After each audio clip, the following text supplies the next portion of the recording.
வாங்க இன்றைக்கி என்ன வீடியோ பார்க்க போகிறோம் அப்படின்னா, மதிய சமையலுக்கு ஏதாவது காய்கறி வேணும்னு சொல்லிட்டு நான் இப்போ தோட்டத்துக்கு வந்திருக்கேன்.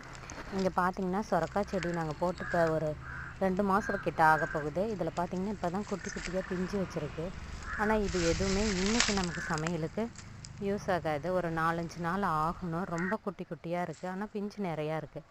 அடுத்தது பார்த்திங்கன்னா வெண்டைக்காவும் நிறைய அறுவடை பண்ணிட்டோம் நம்ம. ஆனால் இன்றைக்கி வந்து ஒரு கொஞ்சம் தான் இருக்குது. அதனால் வெண்டைக்காவும் நமக்கு சமையலுக்கு பத்தாது. அதுக்கு அடுத்தது பார்த்திங்கன்னா சுண்டைக்காய் செடி. இது தானாகவே விழுந்து முளைச்ச செடி தான். ஆனால் இதில் பார்த்திங்கன்னா காய் ரொம்ப நிறையா இருக்குது. இன்றைக்கி நான் சமையலுக்கு மதியத்துக்கு சுண்டைக்காய் தான் செய்ய போகிறேன். அதனால் கொஞ்சம் சுண்டைக்காய் பறிச்சிக்கலாம். இது பாருங்கள் எவ்வளோ ஃப்ரெஷ்ஷாக இருக்குது, எந்த பூச்சியுமே இல்லாமல் ரொம்ப நல்லா இருக்குது.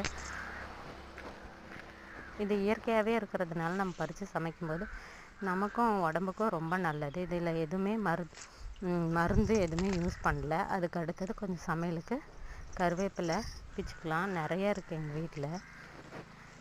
அடுத்து பொரியலுக்கு என்ன பார்க்கலாம் அப்படின்னா, கொஞ்சம் மணத்தக்காளி கீரை இருக்குது, அது பறிச்சிக்கலாம். பாருங்கள் எவ்வளோ ஃப்ரெஷ்ஷாக தளன்னு இருக்குது.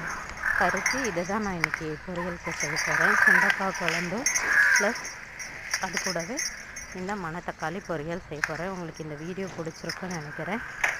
Thank you friends.